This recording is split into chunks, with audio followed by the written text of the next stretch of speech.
I couldn't be happier really with the opening weekend of this year's festival. I had planned on something big for the opening night of the 40th festival, and I got something big. It took quite a bit of work to get somebody like Neil Hannon to agree to come and play at the Arts Festival, but having him be effectively the opening kind of musical act on the first night in St. Canice's Cathedral and sold out, meant that we laid down a really clear kind of marker for what we want to do over the next 10 days.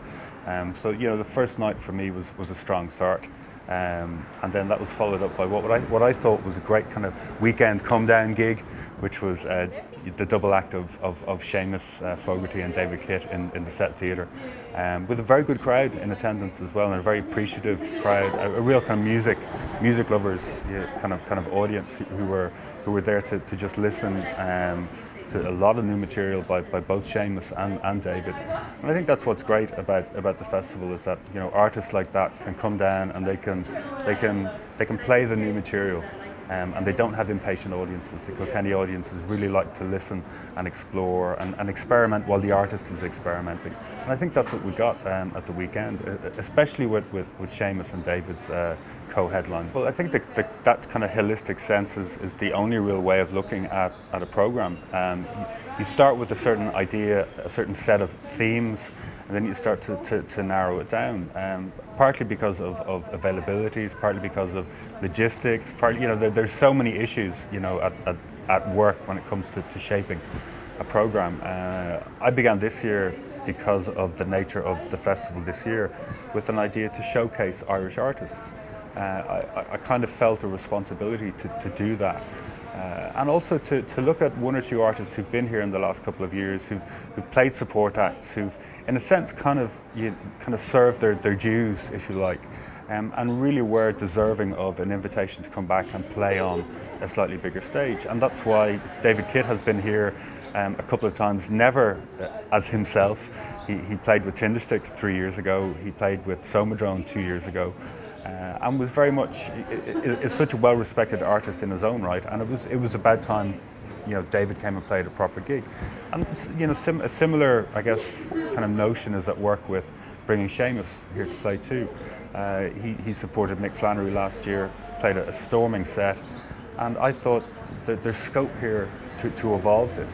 The crowd clearly loved what he was doing, which is a very difficult thing to do when you've got a crowd who are there to see somebody like Mick Flannery and are really focused on the headline act. And I thought, despite that, Seamus did really well, and as I said, was very much deserving of that invitation to come back. Margie Lewis supported Neil Hannon on Friday in St. Canice's, and Margie played a few years ago on the New Music Night and really stole the night, or stole that particular event. And I think there's kind of a responsibility upon programmers to help develop artists like that and give them an opportunity or give them a stage to share what they do with audiences. And I thought it was really lovely the way Margie's music was received in St. Canice's on Friday night, and probably the highlight of the evening was the organic choir of Happy Birthday that rang out about midway through her set. That was a really, really sweet moment. For me, the next couple of days is all about the fall. I shouldn't say that. I should have really great things to say about Fight Like Apes, about Bitches, about Two Jacks, about RSAG, about all the acts that are going to be performing in the Set Theatre tonight. And they're all fantastic bands and great musicians.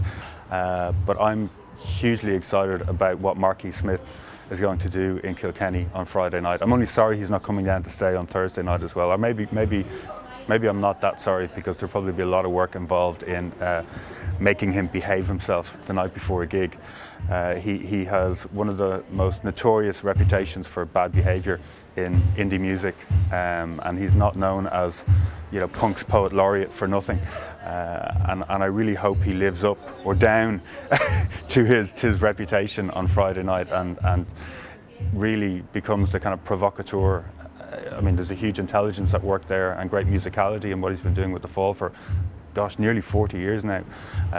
But it's his ability to put it up to an audience that I think is his unique gift. The big gig that I'm looking forward to is happening in a few hours, and that's Dawn Upshaw singing in St. Canice's Cathedral. That's the one show that I've been really excited about outside of the program that I've curated.